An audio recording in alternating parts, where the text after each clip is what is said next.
Terdapat soal yaitu apa yang harus diperhatikan dalam transfusi darah. Tentunya untuk menjawab soal ini kita harus mengetahui apa itu transfusi darah, bagaimana mekanisme transfusi darah, dan hal-hal apa saja yang harus diperhatikan di dalam transfusi darah.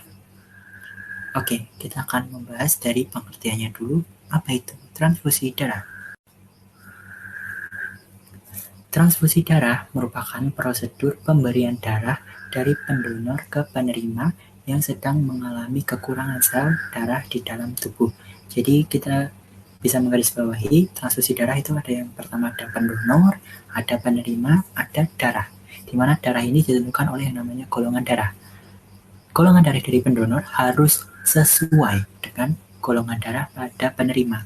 Karena apabila tidak sesuai atau tidak cocok, maka golongan darah ini tidak dapat ditransfusikan ke penerima karena akan menyebabkan yang namanya penggumpalan darah atau aglutinasi yang tentunya tidak diinginkan di dalam proses transfusi darah. Berikut ini merupakan hal-hal yang harus diperhatikan di dalam transfusi darah, yaitu yang pertama adalah golongan darah pendonor dan penerima. Di dalam mentransfusikan darah, sistem APO atau pembagian golongan darah berdasarkan sistem APO dipergunakan, di mana kita harus mengetahui golongan-golongan darah yang cocok untuk penerima atau resipien dari pendonor. Seperti contoh, golongan darah A itu bisa ditransfusikan kepada sesama golongan darah A ataupun golongan darah AB. Sedangkan golongan darah A tidak bisa atau tidak cocok untuk ditransfusikan ke golongan darah B atau golongan darah O. Hal ini kenapa? Karena ada yang namanya kandungan antigen dan antibodi. Ketika antigen bertemu dengan antibodi yang sama, misalnya antigen A bertemu dengan antibodi A, maka tubuh tidak akan bisa menerima dan akan malah terjadi itu adalah penggumpalan darah atau aglutinasi.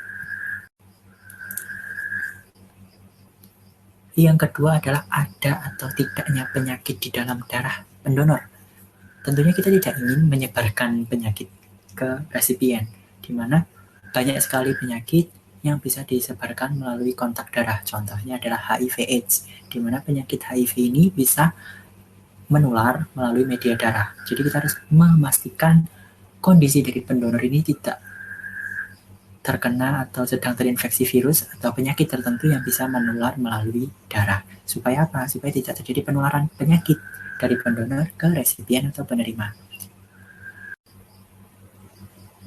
Lalu yang ketiga adalah komponen darah yang dibutuhkan dalam transfusi darah.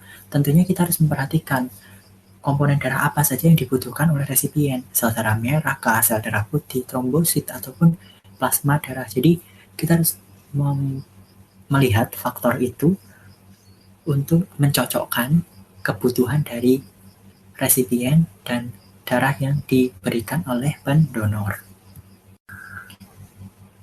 Lalu yang keempat adalah volume darah yang dibutuhkan oleh penerima. Tentunya kita harus juga menyesuaikan kira-kira berapa kantong volume darah yang dibutuhkan oleh resipien supaya jumlah atau volume yang tepat juga akan ditransfusikan ke penerima dari pendonor. Misal dari penerima butuh 4 kantong, maka dari pendonor juga akan diberikan 4 kantong. Seperti itu. Jadi volumenya harus sama yang dibutuhkan dengan yang diberikan. Lalu, hal yang terakhir untuk perlu diperhatikan dalam transfusi darah adalah alat transfusi darah itu sendiri. Jadi, alat transfusi darah itu harus bersih dan steril. Supaya apa? Supaya mencegah terjadinya penyakit atau kontaminan dari luar masuk ke dalam tubuh resipien atau penerima. Jadi, itulah tadi kelima hal yang harus diperhatikan di dalam melakukan transfusi darah.